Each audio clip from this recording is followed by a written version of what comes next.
Gate टुगेदरची concept कुणी रजवली मला माहित नाही, पण ज्याच्या सुपीक डोक्यातून ही उगवली त्याला मात्र सलाम. या कार्यक्रमाच्या निमित्तानं व्यासपीठावर उपस्थित असणारे, ज्यांच्या खऱ्या आशीर्वादामुळे हे हाफ ऑफ द स्टोरी जी पलीकडून सुंदर दिसते त्याचं श्रेय सर तुमचं आहे, अशा गुरुजन वर्गाला वंदन करतो. आणि ज्यांचं बालपण कधी त्यांना संपलं, तरुणपण कधी आलं आणि जबाबदारी खांद्यावर कधी येऊन आपसूक चिटकून बसली हे कळालं नाहीत, असे ज्यांचा गेट टुगेदर आहेत असे सर्व बॅचचे मित्र आणि मैत्रीण, आणि भविष्य ज्यांचं डोकावतंय की काहीतरी बनावं, करून दाखवावं, दादा करू शकतो, ताई करू शकते, तर मी का नाही करू शकत, असं ज्यांचं भविष्य डोकावतंय अशा विद्यार्थी मित्र मैत्रिणींनो, या ठिकाणावर आज जे तुम्ही करत आहात ते एक कार्य आहे.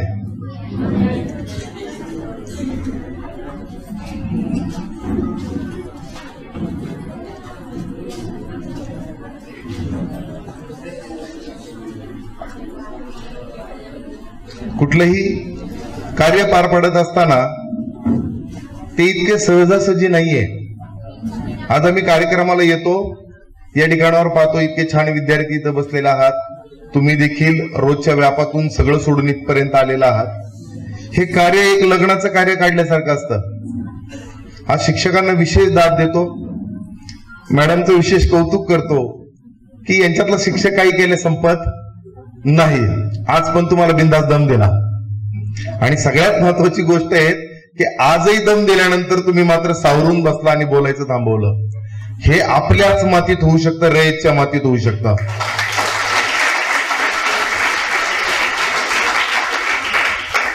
सर, रयतची फार मोठी परंपरा आहे. या पृथ्वीवरचा बाप माणूस आपल्या समोर आहे आणि बापाच्या समोर बोलताना पोराला फार अभिमान वाटतो. 22 सप्टेंबर एक दिवस नाही साजरा झाला पाहिजे, 22 सप्टेंबर रोज साजरा झाला पाहिजे. तुमच्या माझ्या रूपानं कर्मवीरांना आपण रोज जागवलं पाहिजे. काल रात्री नाईट केली, सकाळी 5:30ला गेलो, 6:30ला डिंब्यात बॉडी सापडली. आता म्हटलं निलेश सरांना आपण शब्द दिलाय जायचं. एक मन म्हणायचं थंडी पडली थोडं झोपू, पण दुसरे एकदा आठवलं की ज्या आपल्या बापानं कित्येक रात्र थंडी उन्हात जागून काढल्या आणि गोरगरिबाची पोरं उभी करण्यासाठी प्रयत्न केली, त्या माणसाचा अंश जर आपल्या शिल्लक जर असेल तर खारुताईचा वाटा म्हणून आपल्याला जायला हवं. म्हणजे विचार करा, एक माणूस कार्य करतो आणि त्याची प्रेरणा पुढच्या पिढीपर्यंत चालत जाते, आणि म्हणून ती प्रेरणा खूप गरजेची असतं. माझी विद्यार्थी मित्रमैत्रिणींना विनंती आहे की 1-2 मिनिटं तुम्ही हे जे पुढचे बसलेले तुम्ही एकदा पाठीमागे वळून बसा, जरा त्यांच्याकडे तुम्हाला पाहायचंय, बघा तर खरं, चला उलट बसा, काय व्यासपीठावर पाहायची गरज नाही आम्हाला, तुम्ही त्यांच्याकडे बघा. आता यांचे प्रश्न उत्तर आहेत आपल्याला.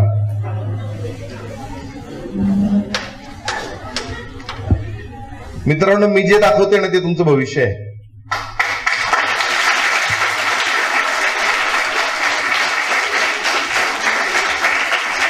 याच्यातलं पोलीस अधिकारी किंवा पोलीस खात्यात कोण आहे का? माझा परिवार तिथे आहे.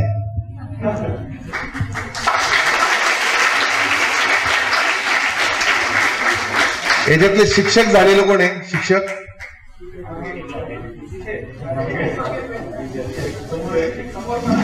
गुड. व्यापारी, पुढारी,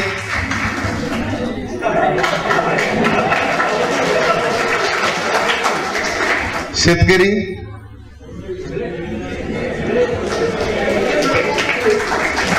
सुखवस्तू गृहिणी,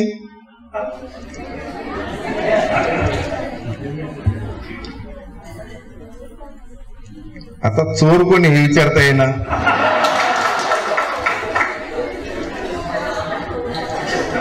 एक गोष्ट सांगतो, रयतचा विद्यार्थी चोर असू शकत नाही.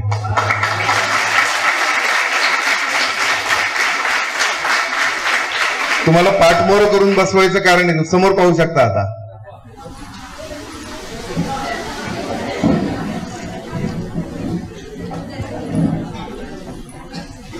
की कालपर्यंत तुम्ही ज्या वयात होता तो वयाचा टप्पा पार पडला.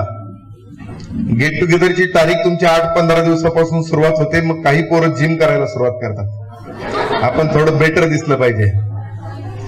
मी पाहतो ह्या माझ्या भगिनींना तर पार्लरला जाऊन येणार, 2-4 दिवस कोणतं घालायचं घरात ही चर्चा करून येतात. शिक्षक सुद्धा तयार होतात. सांगलीचे जे शिक्षक येतात ना, तुम्ही विचार करा तुमच्याबद्दलची ओढ काय असेल.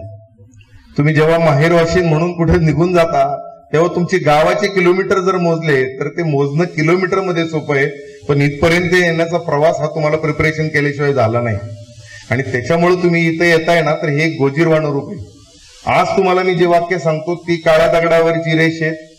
या टोकापासून शेवटच्या बसलेल्या माणसापर्यंत या छताखाली हीच लोक परत जगात कधीच एकत्र येणार नाहीत, कधीच नाही. आपण जर 150 जण असू 149 पर्यंत एकत्र येऊ शकतो, पण 150 माणूस कुठल्या तरी कामासाठी बाहेर असणार आहेत. हा ऐतिहासिक योगायोग आहे. आणि म्हणून सांगतो की हा क्षण जगता आला पाहिजे तुम्हाला मला. रोजचं धावपळीचं जगणं आहेच, व्याप कुणाला नाहीये. मला एका गोष्टीचं मी नोकरदार म्हणून सांगतो सर. काल 1 तारीख होती, माझा वाढदिवस 1 तारखेला असल्याचा सगळ्यात जास्त आनंद याच्यासाठी होता की 1 तारखेला पगाराचा दिवस असतो. घरात कुणाला गिफ्ट मिळू नाही तर नाही मिळू, हा आपला पगाराच्या दिवशी आपला वाढदिवस असल्यामुळं आपल्याला गिफ्ट दर बर्थडेला भेटत होतं. आता ह्या निमित्तानं मी तुम्हाला सांगतो सर, हे कदाचित ते व्यासपीठ नाही, परंतु रयतचा विद्यार्थी असेल तर त्याचं मातीशी नाळ आहे, आणि ज्याची मातीशी नाळ आहे त्याची शेतकऱ्याची नाळ तुटणार नाही. आज आम्ही नोकरदार म्हणून इथं व्यासपीठावर उभा आहोत सर, पण सगळ्यात जास्त जगात व्याप जर कोणाला असेल तो शेतकऱ्याला आहे.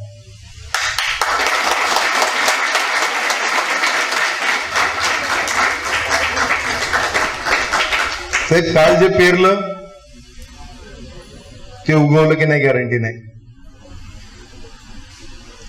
जे उगवलं ते पावसाने झोडपलं, झोडपल्यानंतर हातात काही पडेल का नाही ते माहित नाही. जे आता उगवलंय ते कापलंय ते बाजारात नेलंय तर ते व्यापारी योग्य भावात घेईल की नाही याची गॅरंटी नाही. आणि हे सगळी गॅरंटी नसताना आभाळाच्या भरोश्यावर वावरात सोनं फेकणारा एकच ब्रँड जगात आहे, तो शेतकरी.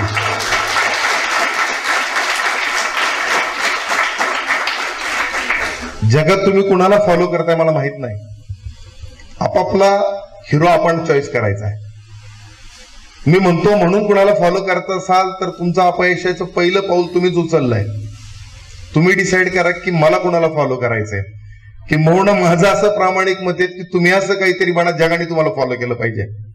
आणि त्यासाठी आज फक्त कष्ट करायचे. ह्या मित्रमैत्रिणींचा वेळ वेगळा मूड आहे आज.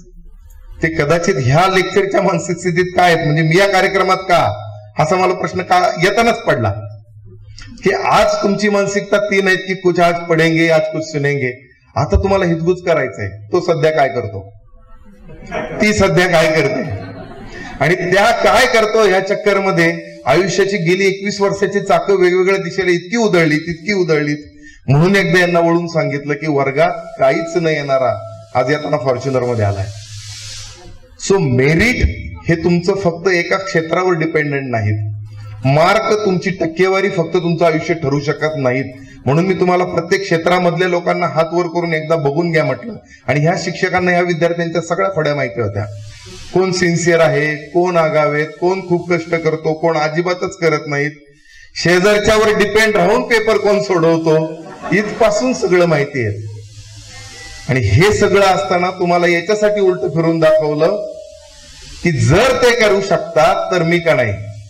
आपण त्याच मातीत उभे आहोत ज्या मातीत ते उभे होते. आज वेगवेगळ्या क्षेत्रामध्ये ही लोक आहेत. मी सायंटिस्ट हा शब्द पोकरकर सरांसाठी आवर्जून वापरला नाही, कारण की एक एक माणूस ज्या वेळेस तयार होतो ना तर त्याचं अख्खं श्रेय आमच्या पालकांपेक्षा जास्त यांचं आहे, ह्या शिक्षकांचं आहे. आणि म्हणून देवाऱ्यात जर ठेवायचं असेल आईबापा बरोबर तो गुरुजन असतो, पण आपल्याला ते कळत नाही. दरवेळी 4 अगरबत्त्या जास्त त्या भोवती देवाभोवती फिरवतो, 2 नारळ फोडतो, जाता येता पेपरला जास्त देव पुकारतो. अभ्यास कर. अगरबत्त्या फिरून कोणी पास झालेला नाही, काहीही लिहितात. आणि म्हणून मी आज सांगतो की तुम्ही कष्टाचं नियोजन आज करा. शेतकऱ्याचं ब्रँड म्हणून आपल्याला फॉलो कुणाला करायचं हा प्रश्न असेल, शेतकऱ्याला फॉलो करू ना. आबाळाच्या भरोश्यावर मातीत फेकणारा एकच ब्रँड आहे शेतकरी. मग जर त्या कुळाचे वंशज आपण आहोत का? मग जर आपण त्याचे वंश असो, संघर्षाची सगळी मोठी डीएनए कुणाच्याच जर असेल तर तो आपल्यात आहे. आणि जर आपला सगळा डीएनए जर स्ट्रॉंग असू, जगाच्या कुठल्याही लढाईत आपण पाठीवर पडू का? नाही पडणार. पण बिना कष्टाचं काय मिळतं का? विचारा. जे पोलीस झालेत, जे उद्योगपती आहेत, जे शिक्षक आहेत, जे सायंटिस्ट आहेत, ज्या ज्या क्षेत्राला यांनी सगळ्यांनी हात घातलाय, त्यांना विचारावं की मी चोपाळ्यावर झोपलो होतो, वर जांभळाचं झाड होतं, आ करून बसलो आणि अलगद जांभूळ येऊन तोंडात पडलं. हयात पिढी निघून जाईल पण तोंडात काही जांभूळ पडणार नाही. So prepare for that. आजच दिवस आहे. तुम्ही म्हणाल की सर आम्ही कधी सुरुवात करावं? काल माझा वाढदिवस होता. एक परिचित भेटायला आली, येताना मुलाला घेऊन आले. त्यांची अपेक्षा होती की त्याला मार्गदर्शन करावं. आपला एकही दिवस वाया जाऊ नये म्हणून रात्री 10 वाजता कॅसेटचं बटन टाकून दिलं मी माझं. काय करायचं? मला ट्रॅव्हलचा बिझनेस करायचा आहे.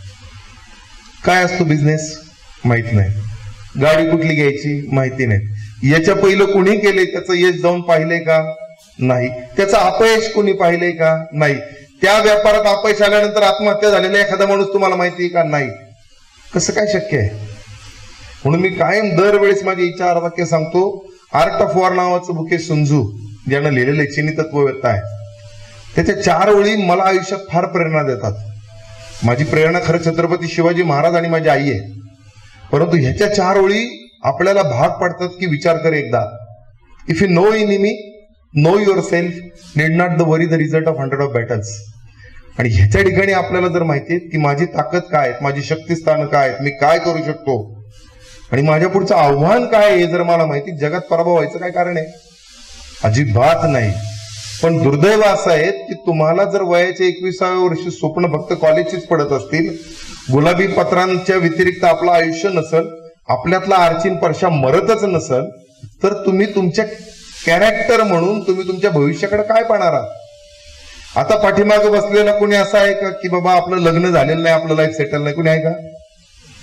म्हणजे देवासाठी आपल्याला सोडलं असेल ती गोष्ट वेगळी, परंतु जे मी सगळ्यांना पाहतो यांच्या चेहऱ्याकडे बघून सांगतो हे लग्न झालेले आहेत आणि यांच्या गळ्यात मंगळसूत्र आहेत. चेहरे सांगतात हो, नवरदेव असला की जबाबदारी त्याची चेहऱ्यावर दिसत असते. बरोबर आहे का गुरुजन वर्ग?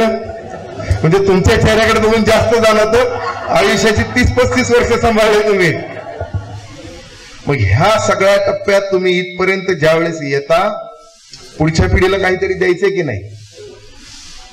आणि म्हणून सांगतो, रयतचे जर विद्यार्थी आपण जर असू तर एका वर्षाच्या कार्यक्रमाचा नियोजनाचा उपयोग नाही. जे सगळे आपले पांगलेले जे विद्यार्थी मित्र मैत्रिणी असतील, तुम्ही बघा प्रत्येक कॉलेजला आता गौरी वरे नावाच्या विद्यार्थीला आपण पुरस्कार दिला, तिच्या प्रातिनिधिक स्वरूपात दुसऱ्या मैत्रिणीने स्वीकारला. 94 पॉइंट समथिंग काहीतरी होते. म्हणजे ते मी त्या व्हॉट्सअपला वाचतो, आपल्याला फक्त एवढा तापच येत होता. याच्यापेक्षा जास्त मार्क म्हणजे 94, 98, 99, आपल्याला एवढे मार्क नव्हते. होते का? ही पिढी थोडीशी फास्ट आहे. तुमची मुलं असतील घरात, ती बघा, आपण त्यांच्या वयातल्या ज्या ऍक्टिव्हिटी करत होतो, ही पोरं आपल्यापेक्षा खूप पिढी फास्ट आहे. म्हणजे आपल्याला युट्यूब सर्च करताना 8वी 9वी पर्यंत आपल्याला मोबाईलच नव्हता. ही मुलं गुगलवर त्यांची भाषणं स्क्रिप्ट बघतात, तयार करतात आणि शाळेमध्ये जाऊन पहिलीच्या वर्गात, दुसरीच्या वर्गात मोठ्या मोठ्या पुढाऱ्यांपेक्षा, मोठ्या मोठ्या व्याख्यात्यांपेक्षा चांगली भाषणं करून दाखवतात. हे येतं कुठून? तर येतं तुमच्या माझ्यातून. तुम्ही जिथं जिथं मार खाल्ला तिथं तिथं या पोरांना तुम्ही सांगता हे असं नाही तसं केलं पाहिजे, तसं नाही तसं केलं पाहिजे, आणि म्हणून तुम्हाला ही मुलं फॉलो करतील. आणि म्हणून त्यांना पाठीमागं वळून याच्यासाठी दाखवलं, वो दिन दूर नाही. तुम्ही 21 वर्षानंतर इथं आलाय, कसं वाटतंय?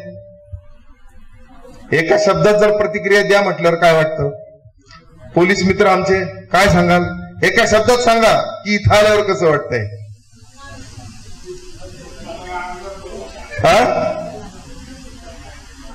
खरं सांगू का, तुमच्याकडे शब्द नाहीत. काय वाटतंय? ह्या 2 भावना आहेत. माझ्या आईकडे मी परत आलोय. याच ठिकाणी तुम्ही अभ्यासाची शिदोरी घेऊन दूध पिऊन गेला आणि आता तुम्ही दंड थोपटताय प्रत्येक क्षेत्रात. आणि म्हणून आईकडे येण्याचं वर्णन तुम्हाला एका शब्दात म्हणून आलं नाही. तुम्ही आईकडे आलाय आज. आई कुठे जरी असली तरी तुम्हाला पाहते. आणि म्हणून मी तुम्हाला सांगतो, एक गोष्ट सांगतो, कारण गोष्टीचं जग आहे. लोकांना रिअल लाईफ मधलं तत्वज्ञान सांगितलं तर कळत नाही. सैराट पिक्चर दाखवल्यावर कळालं की एक पिक्चर 3 तासाचा मनोरंजन आहे, तो आम्ही सिरियसली घेतला. सर, गुरु द्रोणाचार्य ठरवतात 5 पांडवांना की तुमची एक परीक्षा घ्यायची. परीक्षेचं ठिकाण आहे, 5 पांडव लाईनीत उभे आहेत. गुरु द्रोणाचार्य सांगतात की मी तुमच्या हातामध्ये आता उजव्या हातात एक लाडू देणार आहे, डाव्या हातात एक लाडू देणार आहे. हे 2 लाडू तुम्ही खायचे, पण अट एकच की ज्या ठिकाणावर तुम्हाला कोणी पाहणार नाहीत अशा ठिकाणी जाऊन तुम्ही खायचं. आता भीमाचं ताकद, खाण्याबद्दलचं प्रेम तुम्हाला सगळ्यांना माहिती आहे. वडाच्या पलीकडे जातो भीम, पटकन 2 लाडू खाऊन टाकतो. हे बाकीचे 4 युवराज आपापल्या पद्धतीने, कोणी वाळवंटात जातं, कोणी धबधबाच्या पाठीमागं जातं, खातं. 20-21 दिवसानंतर ठरलेल्या ठिकाणी प्रत्येक जण येतो. भीम आपला इथं मस्तपैकी आराम चाललेला आहे. हे गेलेत आपले रथ घेऊन, घोडे घेऊन, सगळेजण माघारी येतात. आता ते 2 हात डावा जो हात पुढे केलाय, ह्या 5 पांडवापैकी 4 जणांचे हात मोकळे असतात. मग भीमाला विचारलं कुठे खातो, वडाचा हात दाखवतोय, पालीपाडीच्या वडाच्या मागे खाल्ला. हा सांगतो मी वळवंटात गेलो, तो म्हणतो मी धबधब्याच्या मागे गेलो, तो म्हणतो मी पाण्यात जाऊन खाल्ला. सगळीकडे जाऊन खाल्ल्यानंतर अर्जुनाच्या हातात 2 लाडू तसेच असतात. मग अर्जुनाला गुरु द्रोणाचार्य विचारतात, हे तू लाडू खाल्ले का नाहीत? त्यावेळेचं जे वाक्य आहे ते आपल्या लाईफ मधलं खूप तत्वाचं वाक्य आहे, ज्याची सांगड आताच्या सायन्समध्ये, ज्याच्या लेक्चरसाठी 45 मिनिटाला 5,000 रुपये मानधन देतात. तर तो सांगतो की अशी जागाच नव्हती की ज्या ठिकाणावर मला परमेश्वराचे 2 डोळे पाहत नाहीत, म्हणून मी ते लाडू खाऊ शकलो नाहीत. आता तुम्ही म्हणाल सर, ह्या 2 डोळ्याचा आणि आताच्या लाईफ मधला काय फरक आहे? तर तुम्ही जर ठरवलं की प्रत्येक वेळी जर आयुष्यात आपल्याला कोणीतरी पाहतंय, आपण नेटक्या जबाबदारीने वागलं पाहिजे, तर त्या ठिकाणावर आपल्याला ते 2 डोळे पाहतात. या भीतीपोटी का होईना आपण चारित्र्याने आणि चांगल्या वातावरणात वाढू. आताची वेळ अशी आहे की ज्याला तुम्ही, माझं म्हणणे की शाळांमध्ये इथं आता शिकवणारे प्राध्यापक, प्राचार्य सुद्धा आहेत. सर, इमोशनल इंटेलिजन्स हा टॉपिक आता शिकवायची वेळ आलेली आहे. मोठ्या सीओ कंपनीमध्ये जातात, त्या ठिकाणावर ते इमोशनल इंटेलिजन्सवर शिकवतात. माझं म्हणणं हेच वय की यांना आपण इमोशनल इंटेलिजन्स शिकू. इमोशनल इंटेलिजन्स बद्दल कोणी वाचलंय का? मागची हाफ ऑफ द बेंच तिथं विचारते, कोणी पाहिलंय का, वाचलंय का? ऍटलिस्ट युट्यूबवर किंवा एखादं चांगलं पुस्तक मिळालंय, वाचलंय का? कोणीच नाही वाचलं. तुम्ही कोणी वाचलंय का? सर, तुम्ही वाचलं असेल? नाही वाचलं? बर, देऊ का वर्ग एखादा? ठीक आहे, तुम्हाला एक गोष्ट सांगणार आहे. हा, बोला मॅडम.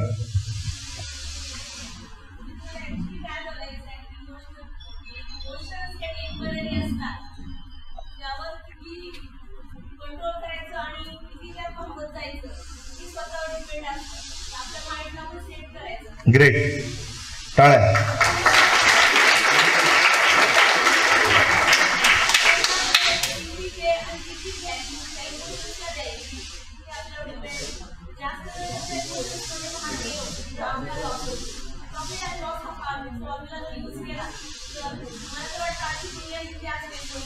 ग्रेट. इमोशन याचा अर्थ भावना, इंटेलिजन्स याचा अर्थ बुद्धिमत्ता. बुद्धिमत्तेच्या जीवावर, भावनांवर ठेवलं जाणारं नियंत्रण म्हणजे इमोशनल इंटेलिजन्स. सोप्या भाषेत आपल्या भावना कुठल्या कुठल्या आहेत? सुखाची भावना आपण व्यक्त करतो, दुःखाची भावना करतो, हसतो, रडतो, लालच वाटते, राग येतो, ह्या सगळ्या भावना आहेत. सिंपल आहेत. भांडणं झाली, राग आलाय, एक भावना क्रिएट झाली, समोर चाकू पडलाय, माझ्या बुद्धिमत्तेने त्याच्यावर लक्ष नाही, नियंत्रण आहे, चाकू उपसला, पोटात टाकला, तो मेला, पुढचं आयुष्य जेलमध्ये गेलं. ही हाफ ऑफ द स्टोरी.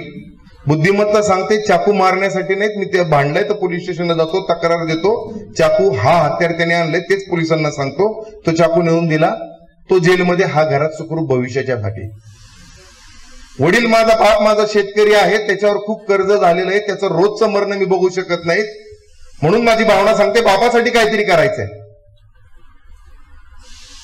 ह्या बापाला पैसे कुठून तरी कमवून आणून देईल, त्याच्यावरचा बोजा कमी करल, ही त्याची भावना आहे, बापाबद्दलची इमोशन आहे. मग आता त्याला एक भावना क्रिएट होती की लालच मन में फुटा आहे, चला सोयाबीनची 4 पोती चोरून नेतो, विकतो, 50 रुपये किलो भाव चाललेला आहे, 5-25 हजार रुपये येतील, वडिलांना ते देऊन टाकल. ही काय त्याची बुद्धिमत्ता सांगते, भावनेला कंट्रोल करत नाहीये, तो जातो चोरी करतो, पुढच्या आयुष्य जेलमध्ये मुद्देमाल पकडला जातो. बापाचं कर्ज फिटत नाही, सोडून आणायला वरून कर्जाचा खर्च वाढतो. पण हीच त्याची बुद्धिमत्ता सांगते, ही चोरी करण्यापेक्षा दुसऱ्याच्या वावरात जातो, 4 दिवस हार्वेस्टरच्या मशीन खाली काम करतो, 10-20 हजार कमवतो, बापाला देतो, कर्ज फेडतो. कोणतं लाईफ बेटर आहे? आणि म्हणून सांगतो की आपण बुद्धिमत्तेचा वापर भावनेच्या भरात कधीही करत नाही.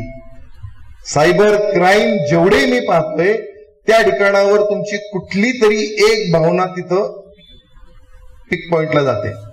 आणि त्यावेळी घरात बसलेला, 3ऱ्या देशात बसलेला, 3ऱ्या मुलकात बसलेला चोर तुमच्या अकाउंट मधले कितीही मोठी रक्कम काढून घेतो. सेक्स्टॉर्शन नावाची कन्सेप्ट आहे. तिकडून कोणीतरी वल्गर फोटो पाठवतो, तुम्ही त्याला अट्रॅक्ट होता, त्याला रिप्लाय देता, कमेंट देता, मग तो तुमचं त्या अवस्थेतले फोटो काढतो आणि मग तुमच्याशी डील करतो. बरं, तुमचं प्रायव्हसीच्या नावाखाली काहीच नाहीये. सांगा काय प्रायव्हेट आहेत? तुम्ही आज इथून गेल्यानंतर पुढचे 8-10 दिवस तुमचे हे स्टेटस असणार आहे की आम्ही इथे गेलो, आमचा गेट टुगेदरचा कार्यक्रम केला, हे सर आले होते, ते सर आले होते, आम्ही गोव्याला फिरायला चाललोय, पूर्ण फॅमिली चाललोय, ऑल फॅमिली टुवर्ड्स गोवा, मस्तपैकी चोराला आमंत्रण आहे, या, हे सगळे गोव्याला गेलेत, आपण मस्तपैकी कार्यक्रम करू. फिलिंग अलोन, त्यांना माहिती फिलिंग अलोन, ह्याला एकटं वाटतंय, याला कोणाची तरी गरज आहे, मग कोणीतरी बसलाय गळ टाकून, मासा लागला की उचललाच.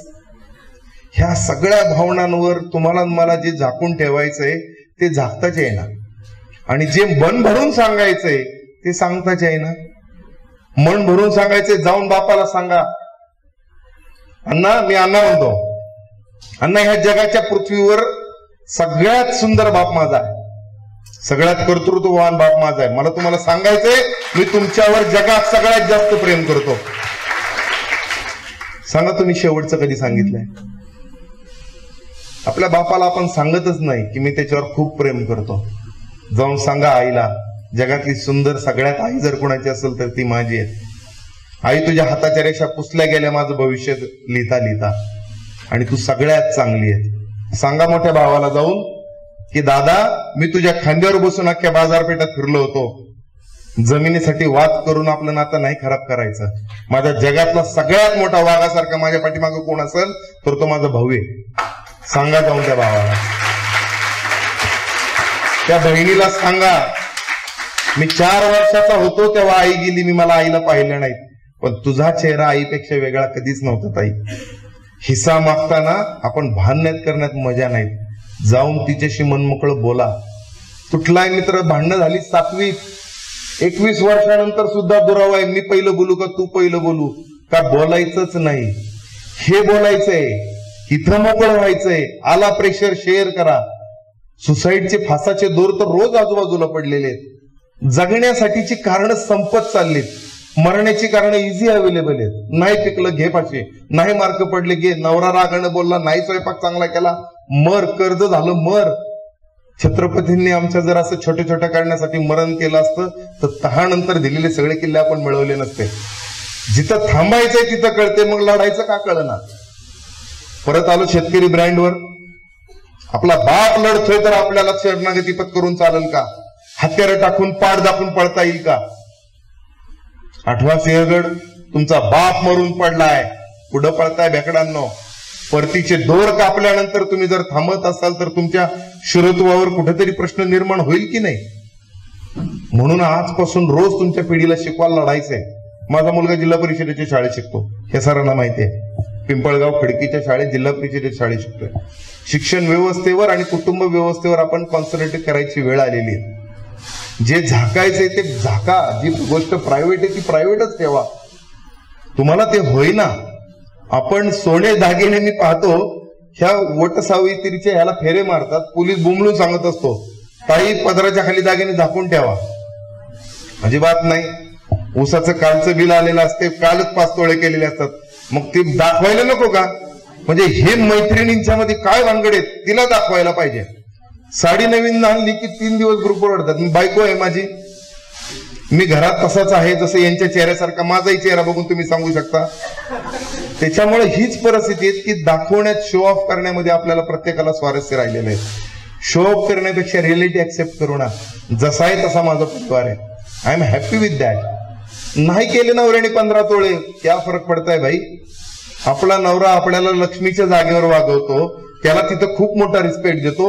20 तोळा केलेला बार मध्ये 3 दिवस बाहेरच येत नाही, कोणता नवरा बेटर आहे. शो ऑफ तो हमें दागिने क्या करना है. मग त्या ठिकाणावर येतो मस्तपैकी चोर तुमच्यासाठीच बसलेला असतो. पिवळी साडी, 12.5 तोळ्याचा दागिना आहे, एकच घेऊन जातो. आता घरी पण जाता येत नाही, वडाचे फेरे मारताना फक्त दागिना दिसत असतो. काय झाकायचंय काय सांगायचंय आता तुम्ही विचार करायची वेळ आलेली आहे. आणि म्हणून सांगतो की ही वेळ आहे तुमची माझी की आता आपण त्या गोष्टीत बदल करूया. सायबर क्राईम हा तुमच्या घराघरात पडलेला प्रश्न आहे. लॉटरी इझी लागते का हो. शाळेमध्ये इतक्या वर्ष चालत आलं गेलो, 2 तोळ्याची अंगठी कोणाला सापडली का. नाहीत. मग जर आयुष्यात आपल्याला कष्टाशिवाय काहीच मिळालं नाही तर मग कसे काय तुम्हाला एका रात्रीत लॉटरी लागतात. कर्ज पाहिजे, ऑनलाईन ऍपवर जाऊन तुम्ही कर्ज काढायचा प्रयत्न करता. ऑनलाईनवर तुम्हाला 2.5-3 करोडची लॉटरी लागते.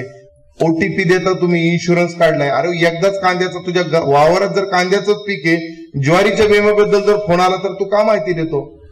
अजिबात घाबरायचं नाही. महाराष्ट्र पोलीस दल आहे, आम्ही माघार घ्यायची नाही. पण 60,000 तुमचे जातात त्याचं काय. आम्हाला प्रश्न असा पडतो की तुमच्या कष्टाचे 60 रुपये गेले तरी आम्हाला फरक पडतो. परंतु आदुष जाम तारा वेब सिरीज कुणी पाहिली. अगला नंबर आपका है. आता पाहायचं काय हे सुद्धा फार सांगायची वेळ आलेली आहे. पुस्तकं कोण कोण वाचताय आता. छान सर. शेवटचं वाचलेलं पुस्तक कोणतं आहे तुम्ही. हा छान. अजून तुम्ही सर. राधे. तुम्ही कोणतं वाचलं मॅडम. हा ज्ञानेश्वरी वाचली. छान. अजून.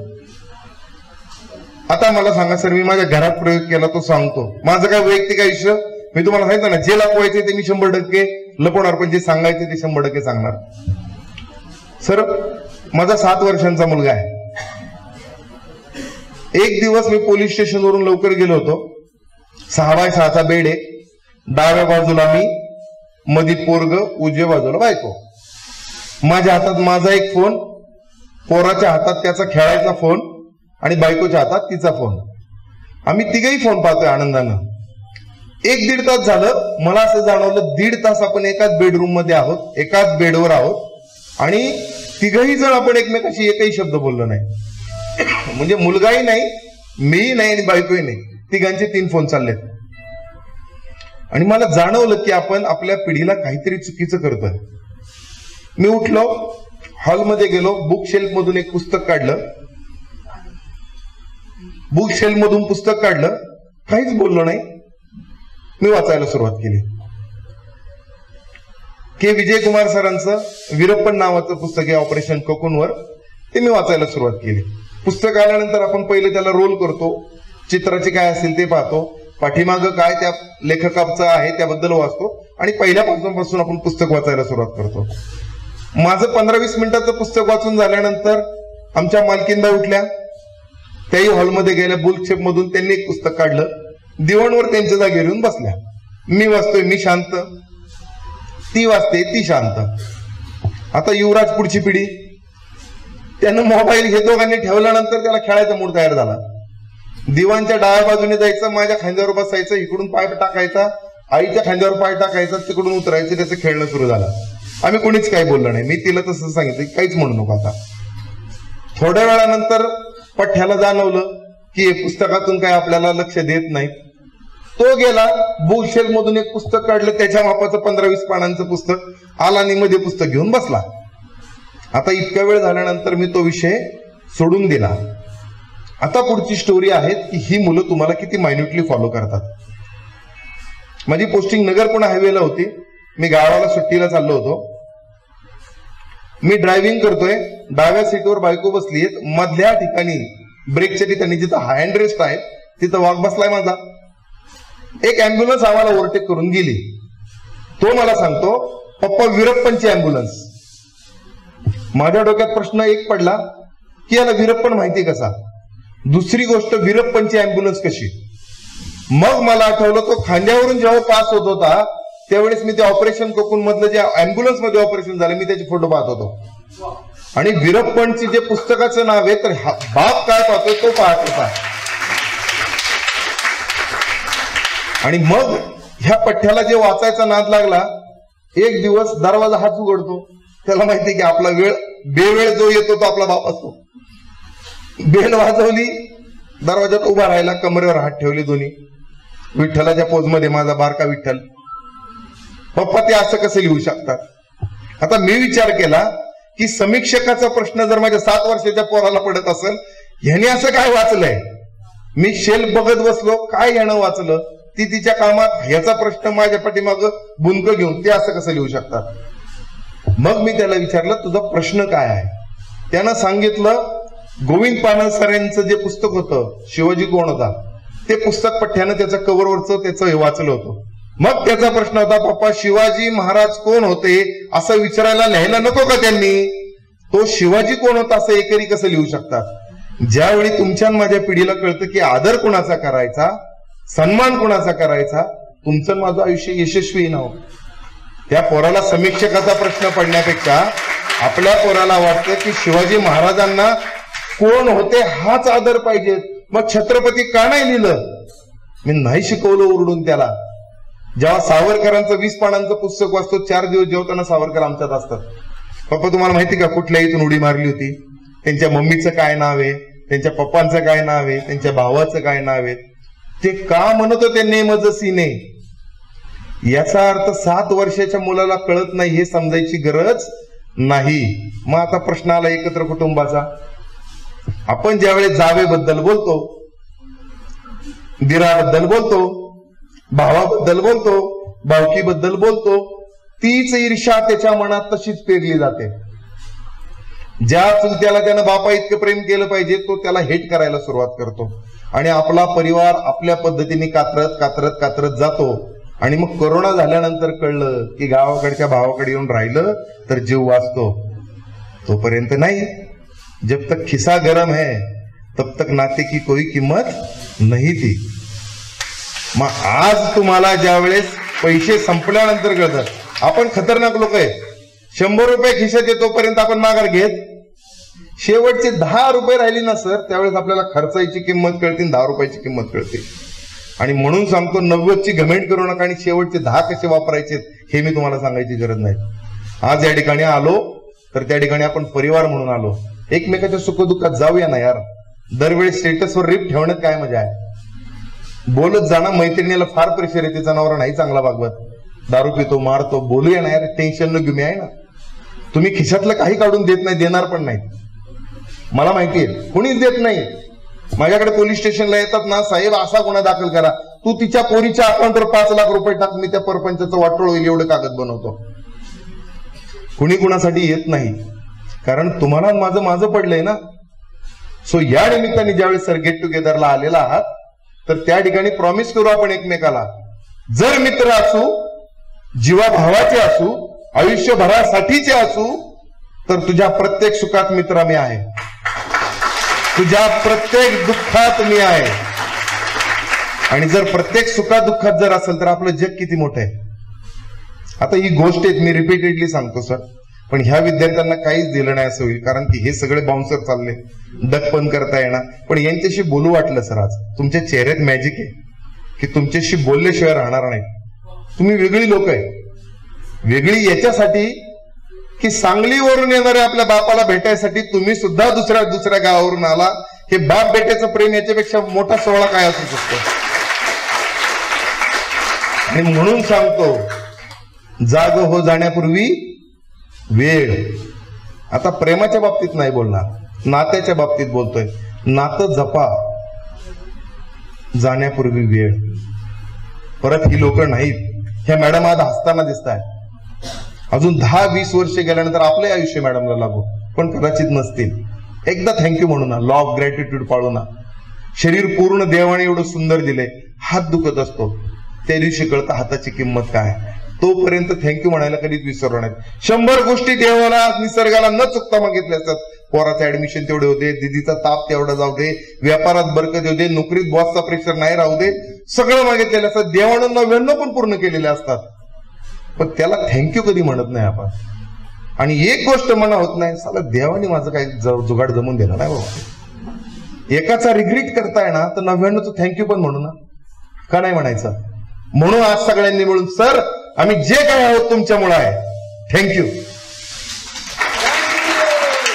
आई वडिलांना जाऊन सांगू मी आज आहे ना, मी ऑफिसर आहे ना, फक्त माझ्या आईचं ड्रीम आहे म्हणून, आणि ती स्टोरी सांगणार आहे.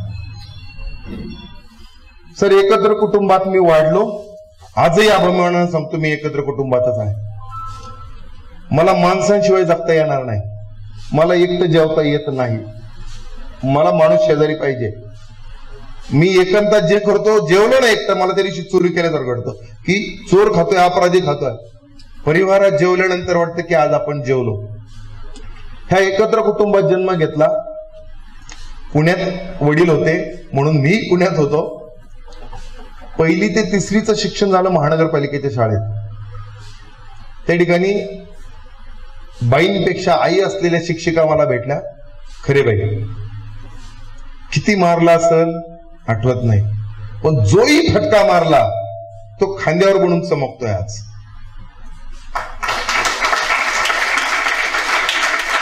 आपल्याकडे महानगरपालिकेच्या वतीनं 80 विद्यार्थी विद्यानिकेतनला घ्यायचे, आणि ते शिक्षण फुकट. बूट, सॉक्स, इनरवेअर, पुस्तकं, दप्तर, पेन, पेन्सिल सगळं शाळा पुरवायची. आणि त्यामुळे त्या परीक्षेला वाटायचं की तिथं जाऊन बसावं आणि आपण कुठेतरी नाव कमवावं. बाईंनी सांगितलं की आपल्याला फॉर्म भरायचा आहे, त्यांनीच भरला. तयारी काय करून घ्यायची त्यांनीच केली. निकाल लागला त्या दिवशी कळालं की आपण त्या शाळेमध्ये जातोय. सर शाळा लय भन्नाट माझे. तुम्ही गाडी तळावर गेले ना, तिथं विद्यानिकेतन नंबरच्या आत दगडी इमारत आहे. आजही सह्याद्रीच्या पर्वतासारखी खंबीरपणे उभे आणि सांगती चिंता करू नका, मी इथंच आहे, भिडा तुम्ही. त्या ठिकाणावर तिथं माझं 4थी ते 7वीचं ऍडमिशन झालं. सर माझी शाळा ही स्कॉलरशिप मध्ये माइलस्टोन क्रिएट केलेली शाळा होती. शिक्षक किती तास काम करत असतील त्याचं उदाहरण सांगतो. सकाळी 7 ते 12 हे स्कॉलरशिपचे तास चालायचे आणि 12 ते 5 हे रेग्युलर शाळा चालायचे. मी विचार करतो माझा भाऊ शिक्षक आहे, एवढा वेळ नाही देत. ही ऊर्जा यांच्याकडे यायची कुठून. माझे शिरगावे सर होते. तुम्हाला अटॅक कधी येईल, समजा अटॅक जर आला आपल्याला तर कधी येईल. इमोशनल इंटेलिजन्स सर मॅडम सांगा, अटॅक जर आला आपल्याला तर कधी येऊ शकतो.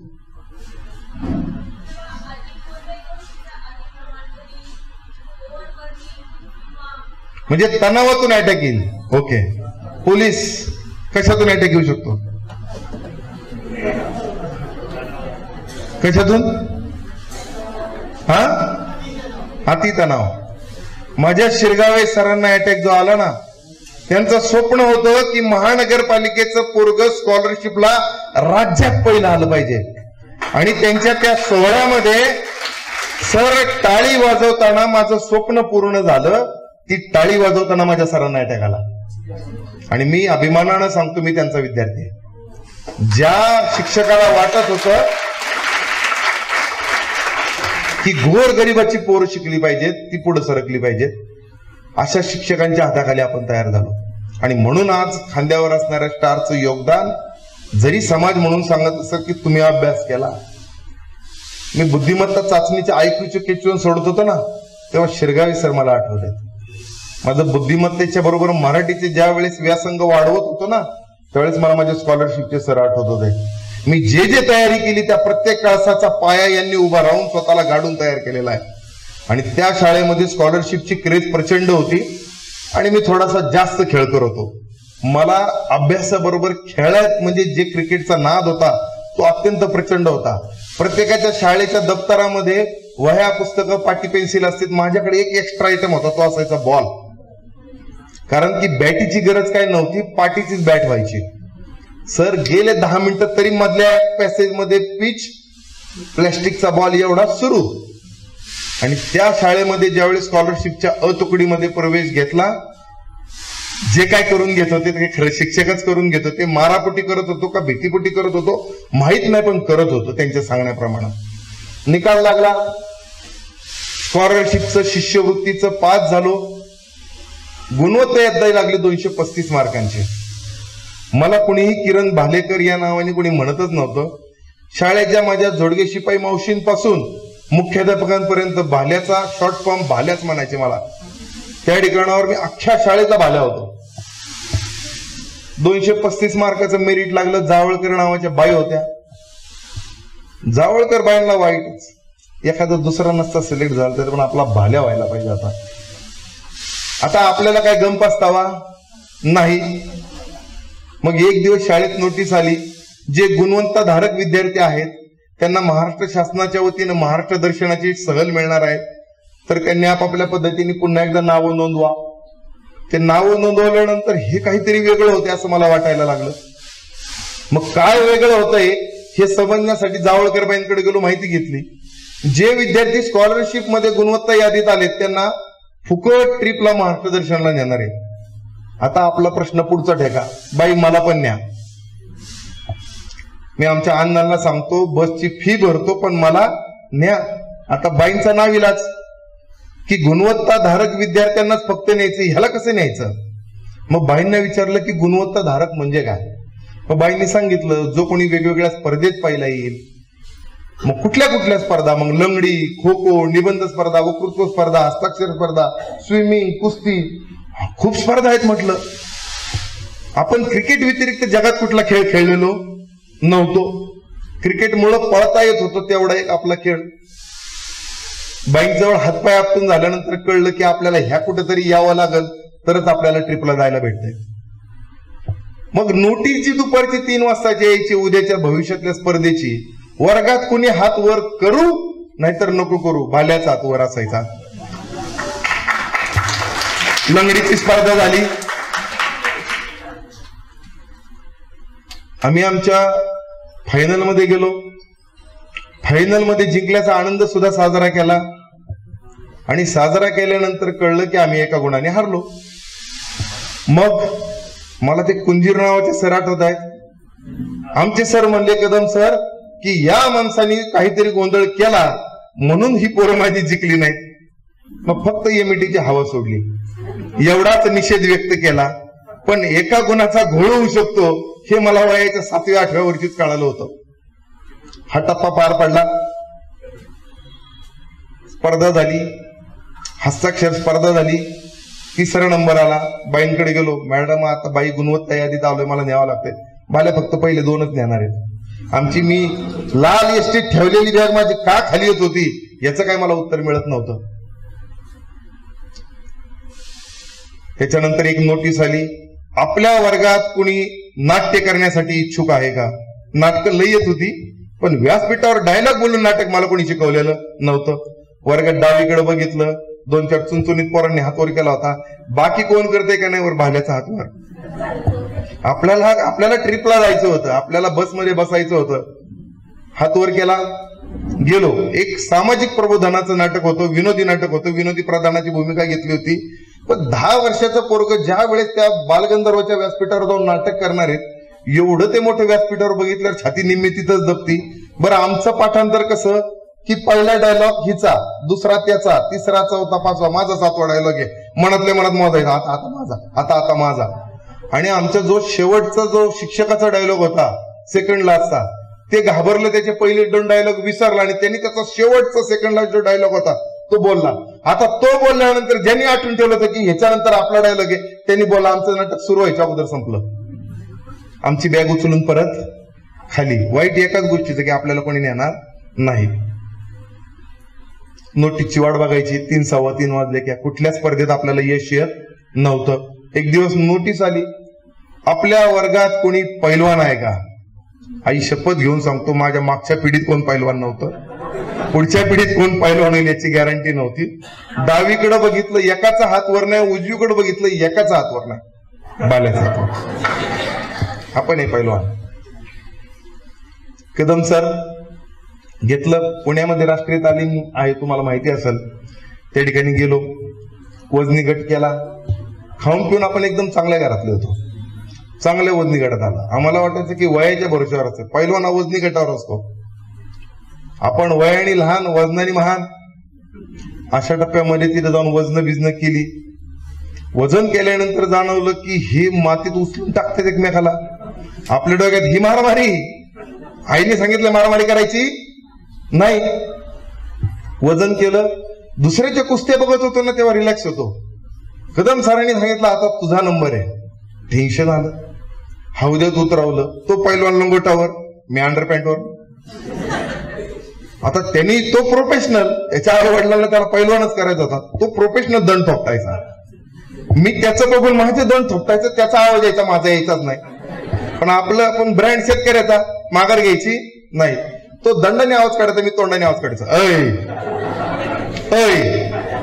तो खाट खाट वाजवायचा, मी इकडून फक्त तोंडाने आवाज काढायचा. झाली आमची कुस्ती सुरू.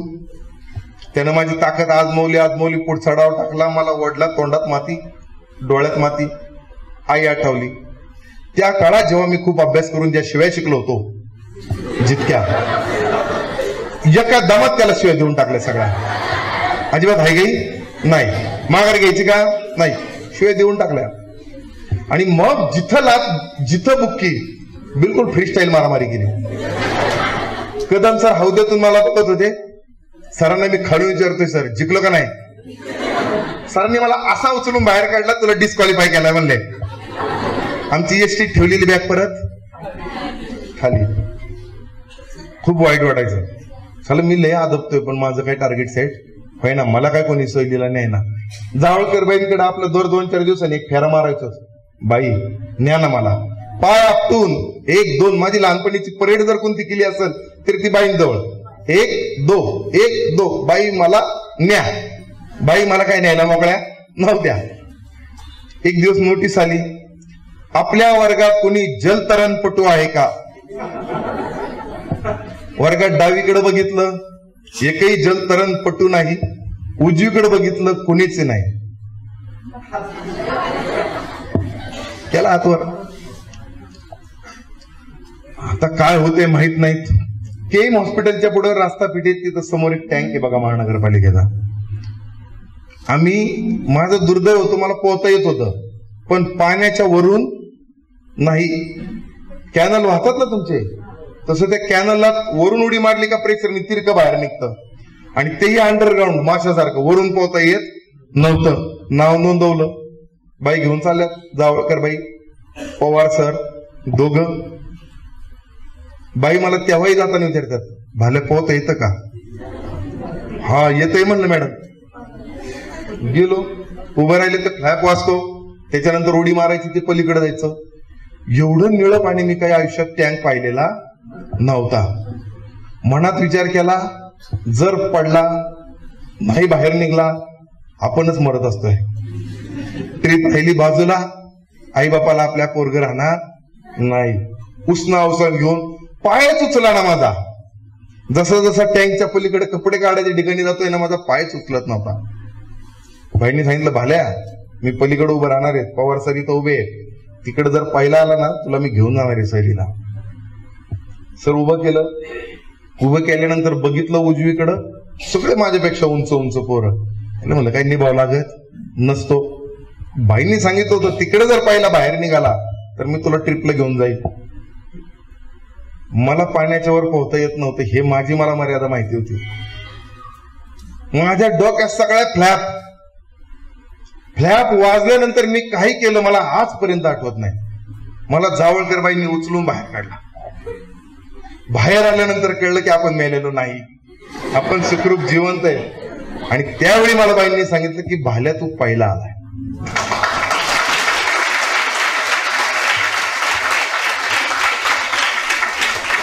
आता आयुष्य पाठीमागे येऊन बघितलं. त्यावेळेस अनालिसिस कळत नव्हतं. मी जे करत होतो ना ते सगळे प्रयत्न होते, माय अटेम्प्ट्स. आणि जे एसटीत बसायचं होतं ना लालपरीत मला, ते होतं माझं गोल. आणि मी गोलमध्ये जाण्यासाठी जे जे केलंय ना ते आज कळतं की त्याला म्हणतात प्रयत्न. की भिडायचं. अरे पाण्यात मेलो नसतो का मी, पण मरणापेक्षा मला जर प्यारं काय वाटत होतं तर माझी लालपरी माझ्या मित्रांबरोबर एसटीला जाईल मी ट्रिपला जाईल. हा माझा होता आयुष्यातला पहिला टप्पा. बोर नाही झालं ना? म्हणजे थांबायचं असेल तर सांगा. आता हा दुसरा टप्पा आहे माझ्या आयुष्यातला. 18व्या वर्षी पॅरामिलिटरीचा जॉब केला. छान कविता लिहायचो, म्हणजे मी नाटकं केली पण आणि लिहिली पण, गोष्टीची पुस्तकं लिहायचो. 18 वर्षी जॉब लागला. भाऊ म्हणायचा की ही काय नोकरी आपल्या कामाची नाही, तुला लाज नाही वाटत का क्लास 3 मध्ये काम करताना? मी म्हणायचं आई खुशी आहे, अण्णा खुश आहेत, मला काही मतलब नाही. 2007ला डायरेक्ट इंटेलिजन्स ऑफिसर भरले. त्या बॅचला मी इंटेलिजन्स ऑफिसर झालो. इंटेलिजन्स ऑफिसर झालो त्यावेळी माझं वय होतं साधारणतः 20-21 वर्ष वय होतं माझं. आणि आपल्याकडे सरकारी नोकरी लागली, साहेब झाला की स्थळ यायला सुरुवात होतात. मग आपलं जेवायला बसलं, आपला प्रत्येकाचा एक पारंपरिक कार्यक्रम असतो. मांडी घालून जेवायला बसणं, समोर ताट ठेवणं, मस्तपैकी काळा करायचा आणि चॅनल बदलायचे. माझी आई शेजारी बसायची. कुठल्या तरी मामाने फोटो दिलेला असायचा, किरण फोटो. आपला आईवर सगळ्यात जास्त प्रेम, खूप, म्हणजे त्याला तुम्ही पागल पण म्हणताल तेवढं प्रेम. आईला नाही म्हणायचं नाही. आई जो फोटो दाखवल त्याला काय म्हणायचं? आई कन्फ्यूज. पोरग सगळ्यात फोटोला हा म्हणताय, नाही म्हणत नाही. रेग्युलरपणे ह्या क्रमात कधी बदल नव्हता. एक दिवस आई बसली,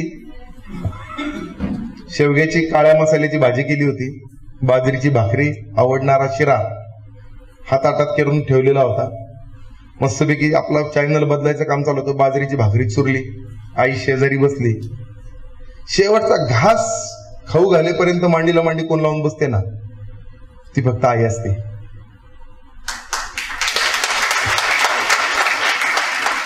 आई बसलेली आहे, आपला काल्याचा कार्यक्रम चाललाय. आईने हुंदका धरला, म्हणजे रडू आलं तिला. मी सिरियस झालो. काय झालं? तू जो फोटो दाखवशील मी लग्नाला तयार आहे. घाईघाई उठली आणि एकदम तडफेने उठली. मी आपला सावध बसलो, फटका पडतोय काय. त्या आत गेली. ही गठोड्याची सिस्टीम तुमच्याकडे आहे का? घरामध्ये गाठोडी बांधून ठेवलेली असतात, तुमच्याकडे आहे का? आहे ना? त्या दिवाण मधून हात घुसून तिने गठोडी काढली 2-4 बाहेर. मी विचारात पडलो, एवढे फोटो गाठोडे बांधून ठेवले तर नाही ना. गेली आणि त्या गाठोड्यांमधून तिने एक ड्रेस बाहेर काढला. तो माझ्या बालवाडीच्या गॅदरिंगचा ड्रेस होता. आजही फोटो आहे माझ्याकडे तो. त्या गॅदरिंग मध्ये तिने मला फौजदार केला होता. तिचा नेहमी प्रश्न पडायचा की तू साहेब आहे का?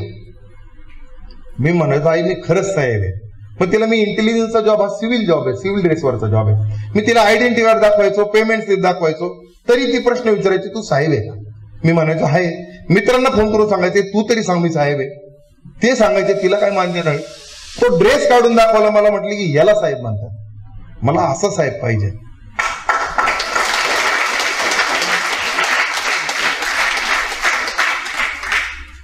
खाका ड्रेस, कापडी बेल्ट, खांद्यावर त्या चुन्या टाईप अशा केलेल्या 2 कापडाच्या धाग्याच्या फुल्या त्या, ती कॅप कापडाची, खूप छान ड्रेस. मी फार सिरियसली ऐकायचं का नाही या मानसिक विरोध. पण आईने एक जे वाक्य बोललो ना, त्या वाक्यात साला दिल को छू गई वो बात, की जर तू असा ड्रेस जर घालशील ना तर त्या दिवशी माझे श्वास थांबले ना तरी देवाला मी हात जोडून बरं केलं असं म्हणाल. जर माझ्या आईच्या आयुष्याची किंमत हा जर युनिफॉर्म असेल तर साला इस बार करेंगे. आपण शेतकऱ्याची पोरं भरल्या ताटात कधीच हात धुत नाही. त्यात शेवग्याची भाजी शिरा आवडीचा होता, धुवायचा हात काही प्रश्नच नव्हता. आजही फेवरेट तेच. त्या दिवशी भरल्या ताटात हात धुतला. डाव्या हातात तांब्या, उजव्या हाताने हात धुतोय. आणि त्या दिवशी शपथ खाल्ली होती, महाराष्ट्र लोकसेवा आयोगाकडून जी पहिली PSIची ऍड असेल त्यात मला महाराष्ट्राचं माहिती नाही. भीमाबाई भालेकरांचं पोरग फौजदार होते म्हणजे होतंय.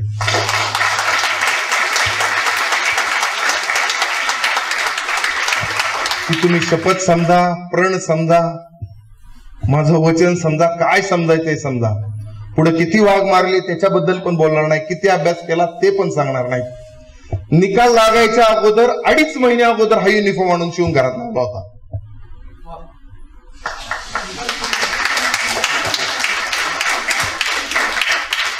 माझ्या बेडरूम मध्ये ड्रेस लावला होता. वडील काहीतरी शोधायला म्हणून त्या बेडरूम मध्ये गेलं, कपाट उघडलं, तिथं ड्रेस पाहिला. आईला बोलून घेतलं, हे काय? त्याचा ड्रेस आहे. त्याला सांग आत्ताची परीक्षा दिली, निकाल बाकी आहे, जर सिलेक्ट झाला नाही तर पोरग ह्याच ड्रेसकडे बघून रडल, त्याला म्हणा दुकानात नेऊन दे, झाल्यावर परत घेऊन ये.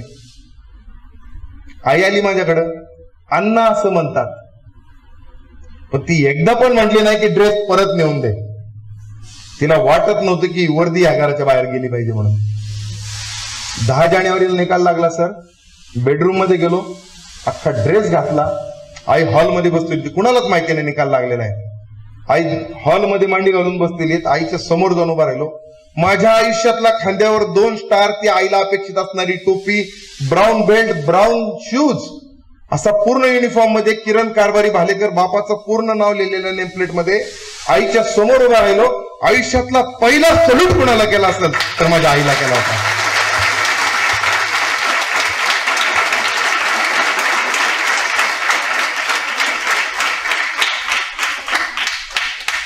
आपली स्वप्न जगू ना, नंतर जगू ना एकदा आईसाठी. तुमच्या आई वडिलांना कधीच वाटत नाही की तुम्ही वाईट काय करावं. आपल्या आयुष्यातले योग्य निर्णय आपण योग्य वेळी घेत नाही ना, आयुष्य फसतं गणतं. म्हणून रिअलाइज करा, आई परत नाही. जाऊन भेटा. आमचे पोलीस बांधव आहेत, नाही भेटायला होत, पण आईला एकदा कॉल करून बोला. जगातली सगळ्यात भारी आई माझी आहे. आई तुम्हाला खूप आवडते. आजारपणात तुझं दुखतं का? एकदा बोला. गुडघे दुखतात, सांधे दुखतात, पण तुम्ही एकदा म्हटलं ना दुखतं का, तिला असं वाटतं माझ्या बाळाला काळजी आहे, नाही दुखत. ती तुम्हाला मला कधीच सांगणार नाही तिचा सांधा दुखतो, तिच्या पोटात दुखतं, तिच्या पाय दुखतात, तिचं रात्रभर डोकं दुखतं, तिला पोटात रात्रभर कळा येतात. सगळ्या वेदना ती स्वतःच्या पोटात ठेवतील, फक्त तुम्हाला विचारती तू कसा आहेस. हा जन्म फक्त तिच्यासाठी. आपला परत जन्म आहे का नाही मला माहित नाही सर. तिला जे जे पाहिल, मानेश्वर माऊलींनी जे लिहिले ना माझ्यासाठी, फक्त ते तिच्यासाठी लिहिले. जो जे वांछील ते लाहो. मी माझ्या आईला सांगेल, तू जे जे मागशील ना, मला माहित नाही मी कुठून आणेल. तिने मागून बघावं असामान्य काहीतरी. I promise. माझी आई जगात एकमेव आहे, तिच्यासारखी दुसरी कोणाचीच नाही. मी आणून देईल. माझं कर्तव्य. हा जन्म जर तिच्यामुळे आहेत, हे आयुष्य जर तिने सुंदर संस्कारांनी घडवलंय, मी आज पोलीस अधिकारी म्हणून जर तिच्यामुळे आहेत, तर उरलेला प्रत्येक श्वास तिच्यासाठीच आहे. आणि म्हणून सांगतो की त्यांची किंमत करा. बदलीसाठी अर्ज देतात आमच्याकडं. आई आजारी, वडील आजारी म्हणून बदली पाहिजेत, म्हणून पोस्टिंग पाहिजेत. ते आजारी तेव्हा का जात नाहीत? US मध्ये जाणारा पोरग पोलिसांना फोन करून सांगतं, साहेब मला यायला वेळ लागेल, घ्या ते विधी उरकून. काय वाटत असेल मला? अरे यांनी पिढी घालवली, स्वतःचं आयुष्य फक्त याच श्वासासाठी गेलं की हे परदेशात जाईल, माझं पाखरू उंच उंच उडल, आकाशात सगळ्यात उंच उंच अजून उंच. पण ज्या फांदीवरून उंच उडून गेले त्या फांदीला परत बघणार आहे. ती फांदी तुझी वाट बघती, ती गळून नाही पडली. आणि जर ते आलंच नाही तर फांदी निसर्गक्रमाने गळून पडणार आहेत. मग अशी पाखरं होऊन चालेल का आपल्याला, ज्यांना परतीची वाटच माहिती नाही? मी, माझी बायको, माझी 2 चिमुरडी, इतकं जग तुमचं माझं राहून चालेल का? आपली माणसं जगू, जोपासू, अभ्यास करू, आईबापाला सांगू, नाही चुकणार, नाही पडून जात. 12वीचा पेपर झाल्या आई एका दिवसात बाप भिकारी करतात. साहेब 120, 130, 140, 145 नी गाड्या चालवतात. 2 मिनिटं डोळे बंद करून आज पण तुम्हाला मला आईची गरज आहे. कल्पना करा, फोन आलाय, पप्पा रोडवर पडले, त्यांचा मेंदू रोडवर असा बाहेर पडलाय पांढरा, पप्पा परत नाहीत. होईल का सहन? मग जर बापाला मारायचा अधिकार नाही, आईला मारायचा अधिकार नाही, मग तुम्ही त्यांना का भिकारी करता? एका दिवशी हायवेला धडकून मरून. 120चा स्पीड जाण्यापूर्वी एकदा का नाही आठवत आईचा चेहरा? आई नाही मारणार, मला खूप काही करायचंय, तुझं प्रत्येक स्वप्न पूर्ण करायचंय, हायवेला मेंदू नाही पडणार माझा, काळजी नको करू. जातस्य ध्रुव मृत्यू, मरणार तर आहोतच, पण पहिला श्वास आणि अंतिम श्वास याच्या दरम्यान काहीतरी चांगलं करून मरू ना. प्रत्येकाने थोडं थोडं खरोतायचा वाटा केला. सारे जहां से अच्छा. काल पण, आज पण आणि उद्या पण फक्त हिंदुस्तान आम्हाला. हा ब्रँड कोणीच बदलणार नाही तुमच्या माझ्यापासून. काल एक मी वेब सिरीज पाहिली, इंटेलिजन्स स्पाय बेस होती, मला आवडतात. त्याचं शेवटचं वाक्य मला फार आवडलं. म्हणजे life time copy paste, always save position मध्ये. हमारा जो झंडा लहराता है ना, वो हवा से नहीं लहराता, हमारे शहीदों के आखिरी सांसों से लहराता है.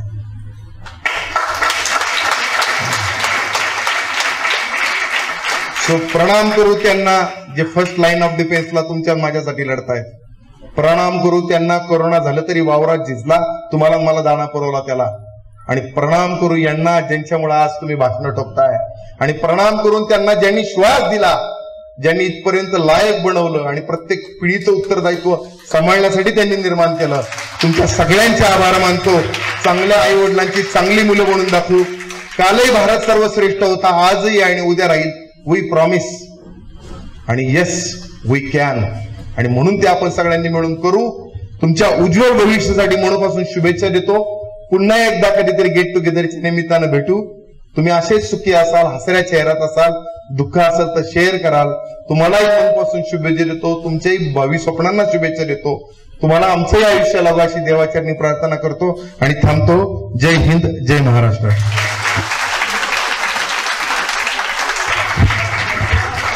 क्या बात है. स्टँडिंग ओव्हेशन मिळालंय, स्टँडिंग ओव्हेशन. आदरणीय किरण भालेकर साहेब, तुम्ही इतके जबरदस्त आहात की तुम्ही या मुलांच्या काळजाला तर हात घातलाय, पण पुन्हा एकदा या सभागृहामध्ये एक ऐतिहासिक ठेवा पोहोचलाय की किती काय झालं तरी खचून नाही जायचं. मी व्यासपीठाची परवानगी घेऊन हा माईक हातात घेतलाय. एक सुंदर गीत जर या प्रसंगी झालं तर खऱ्या अर्थाने हा कार्यक्रम एकदम जबरदस्त होणार आहे. हे गीत आहे ओंकार भोजने नावाच्या एका अभिनेत्याचं. ते गीत जर कम्प्लीट झालं तर कदाचित या व्याख्यानाला साजेसा समरोप या व्याख्यानाचं होईल. मुलांनी टाळ्या वाजवायच्या. ओके, रिदम मध्ये टाळ्या. बसा खाली मुलांनो. तुझी तुलाच पुरी करायची. टाळ्या त्या रिदम मधल्या. तुझी तुलाच पुरी करायची, हौस भाऊन उडायची, नको फिकीर करू जगाची, ठेव तयारी आता नडायची. दुनिया डोक्यावर घेणार हायर, दुनिया डोक्यावर घेणार हायर, तुला उचलून घेणार हायर, दुनिया डोक्यावर घेणार हायर, तुला उचलून घेणार हायर. अरे जरी कधी कठीण क्षण तो खंबीर उभं तुरायचं, रडायचं नाही गड्या रडायचं, पुढं पुढं तू बोलायचं. आई बापाच्या पायावर डोकं, बाकी जगाशी रोक ठोक, अगदी नाहीच असं बी नाही, संगती असू दे चांगली लोक. सलामी झुकून, सलामी वाकून, सलामी ठोकून देणार हायर, तुला उचलून घेणार हायर, दुनिया डोक्यावर घेणार हायर, तुला उचलून घेणार हायर. आणि अशा पद्धतीने साहेब खऱ्या अर्थानं विचारांचं गारुड किती ताकदीचं असतं ना ते तुम्ही दाखवलंय. You are always great. आणि मला अभिमान आहे की आपला विद्यार्थी माझ्या शाळेमध्ये शिकतोय आणि खरंच तोही तुमच्यासारखा उत्तुंग यशाच्या व्हायचा. आणि किती त्रास असतो पोलीस सेवा करणं, म्हणजे फार अवघड आहे, तारेवरची कसरत आहे. कामात राम शोधत खऱ्या अर्थानं या वर्दीला खऱ्या अर्थानं सलाम द्यावा अशा पद्धतीने तुमचं कर्तृत्व आहे. असे सगळे जर पोलीस बांधव झाले तर दुनिया काहीतरी आवडत असेल. मनापासून धन्यवाद. धन्यवाद पोखरकर साहेब. पुन्हा एकदा भालेकर साहेबांसाठी जोरदार टाळ्या.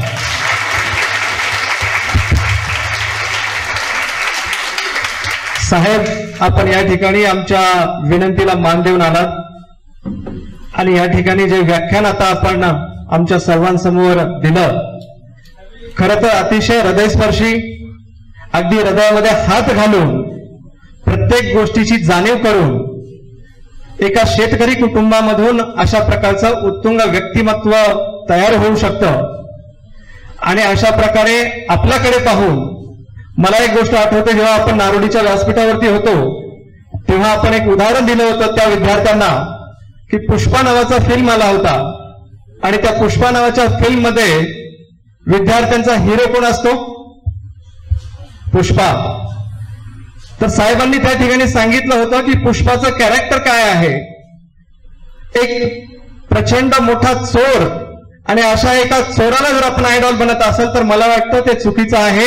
आज साहेबांसारखं व्यक्तिमत्व आपल्या समोर असताना अशा प्रकारचे आयडॉल आपण समाजामध्ये सातत्याने निर्माण करणं गरजेचं आहे आणि आपण नेहमीच सर्वांची प्रेरणा राहशाल अशी आशा व्यक्त करतो. आणि जसं आपल्याकडे पाहून एक आठवतं, जैसे बीज में वृक्ष छुपा अरु चकमक में आग, जैसे बीज में वृक्ष छुपा अरु चकमक में आग, तेरा सह्या तुझमें है जाग सके तो जाग. मनापासून पुन्हा एकदा आपल्याला आभार व्यक्त करतो. आणि या कार्यक्रमाच्या निमित्ताने आपण जो वेळ दिला, पोखरकर साहेबांनी सांगितलं की वेळ देणं हे सुद्धा अतिशय जिकरीचं होऊन बसलेलं आहे आजकाल. आज माझे मित्र मैत्रिणी किंवा शाळेचे पिंगळे सर या विद्यार्थ्यांना घेऊन सगळ्यांनी वेळ दिला, त्यांचा सुद्धा आभार आहे. मी साहेबांना माझा झालेला फोन, साहेब झोपेमध्ये होते तरी सुद्धा जसं हे म्हणाले की 24/7 प्रॉम्प्ट साहेबांनी फोन उचलून रिप्लाय दिला, मला वाईट वाटलं. मी तुम्हाला म्हटलं की तुम्ही रात्रभर काम करून त्या ठिकाणी आराम करत असताना सुद्धा आमच्यासारखे सिव्हिलियन्स आपल्याला 24 तास त्रास देण्याचं काम करत असतात आणि या त्रासामधून आपण समाजाची सेवा, समाजाचं या ठिकाणी जे काही देखभाल करण्याचं काम करता. खरं तर या ठिकाणी भीमाशंकराच्या चरणी मी आवर्जून एक मागणं मागेल की आपल्याला अशाच प्रकारची अजून चांगली शक्ती मिळो की आपण सामाजिक कार्य करत असताना बाकीच्या ज्या काही गोष्टी नेहमी जोपासत असता, इतर काही मदती असतील, असं चांगलं काम नेहमीच आपल्या हातून सतत घडत राहू अशी पुन्हा एकदा देवाकडे प्रार्थना करतो.